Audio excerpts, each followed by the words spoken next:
shares a family table. We want to take you now to Boise, Idaho, where lawyers are speaking following the sentencing hearing of Bryan Kohberger, the man who admitted to killing 4 University of Idaho students back in 2022. Let's listen in. I want to extend my deepest gratitude to Prosecutor Bill Thompson, whose steady leadership has guided this case from the beginning, to the people of Latah County for their trust and commitment to justice, and to the state of Idaho, and to the state, also to the local and federal law enforcement communities who have been focused on bringing justice for the victims. I also want to recognize Jeff Nye, who's the chief of my office's criminal law division, and the team of attorneys in my office who work side by side with local prosecutors. Their contributions were quiet but vital. They helped protect the grand jury's work. They pushed back against legal challenges and successfully defended the use of advanced forensic tools that helped identify Kohberger. These were groundbreaking legal efforts done with resolve, with care, and in the name of public safety. Their outstanding legal work spared the families and the public from a drawn-out, painful trial that would have reopened wounds and prolonged the family's agony. When I became the Attorney General 2.5 years ago, I interviewed Jeff Nye. He was not the chief of the criminal division at the time. And I asked him if there was anything he would change in the Office of Attorney General. If you get to know Jeff, he had a long list. It was a very long list of things that he would change in the criminal division.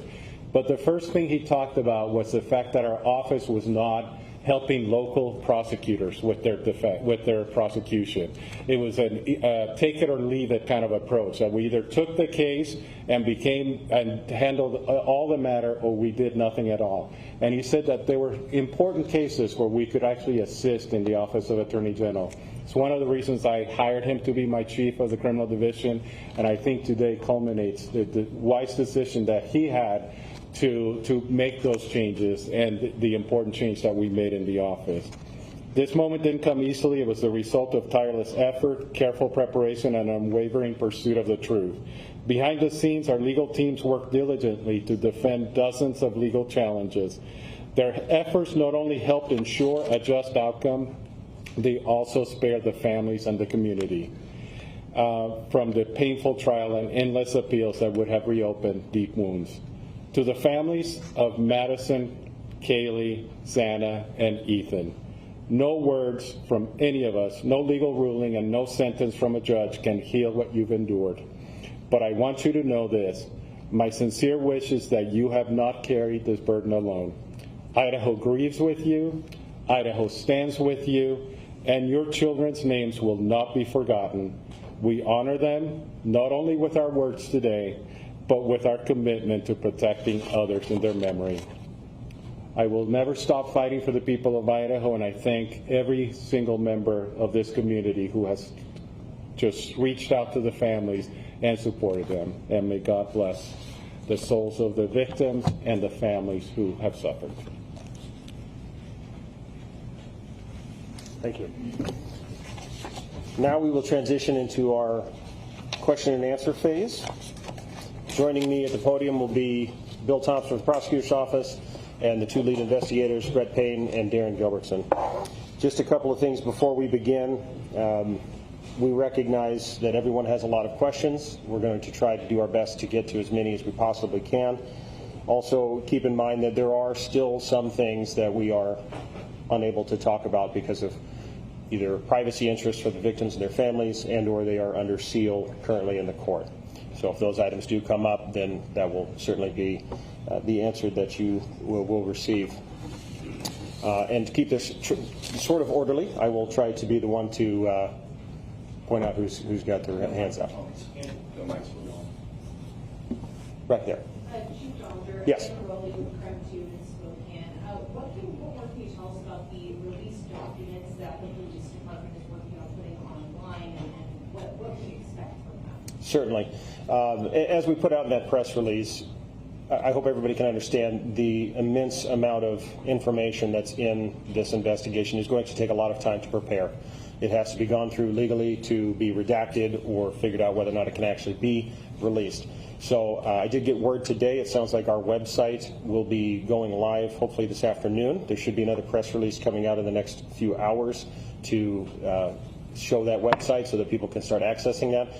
Initially, what is going to be on there, and certainly this is just for the Moscow Police Department because we're only the holders of our records, but it will be all of our police reports from this investigation. So just the documents there. They'll be redacted, ready to go, again, free of charge for the public.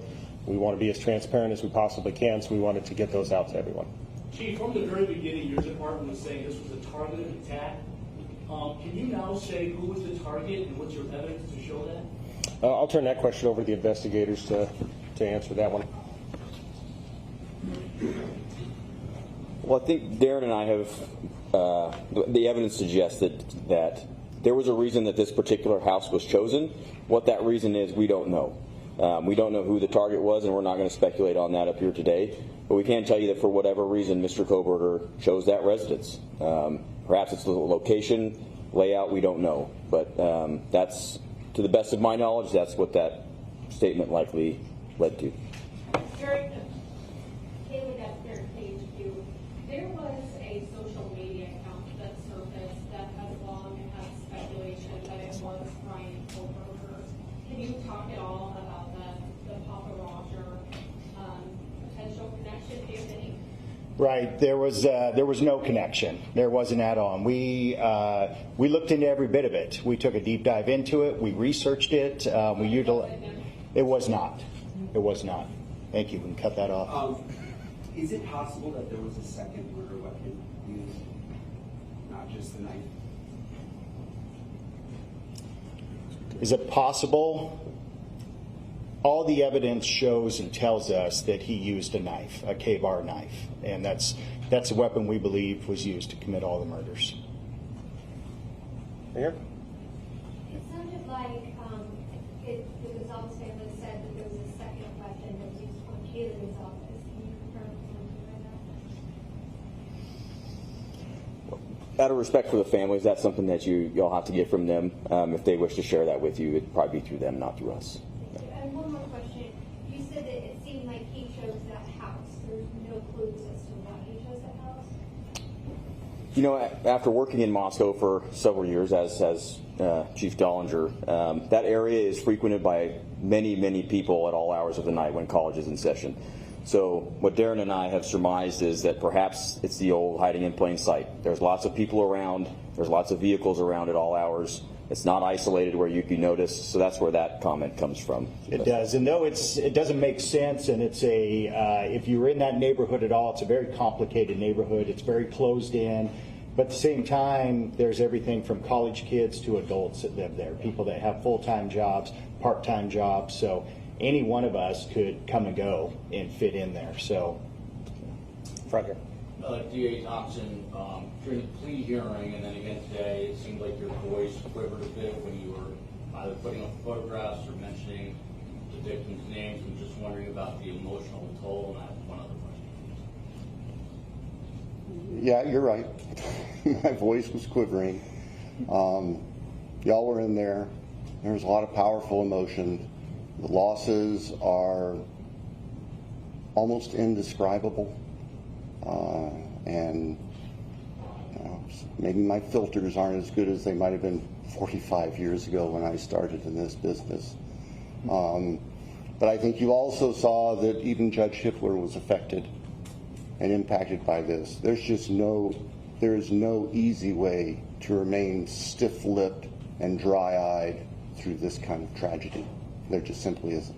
I'm sure you're not aware of this yet, but there was a photograph where they zoomed in on a picture that Bryan Kohberger had on the defense counsel table, and it was an image of a black heart. I don't know if you've heard this or if you've seen the image.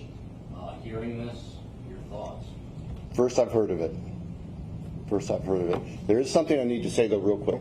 This is a product of, I'm sure I'm getting old in my failed memory, but there's one other person I need to recognize, and this is very important to us because this was a key person that was going to take us through trial, and that's Josh Hurwitz, the former United States Attorney for the District of Idaho who left office and voluntarily joined our office as a special deputy to help us. My apologies for the oversight as I wasn't reading my notes correctly, but thank you for that little interlude.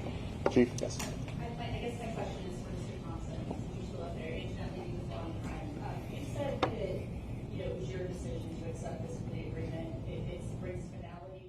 You have been listening to officials speak following the 4 life sentences handed down to Bryan Kohberger, who admitted to murdering 4 University of Idaho students in November of 2022. Stay with us. You are watching CBS News 24/7. We will be right back after this break.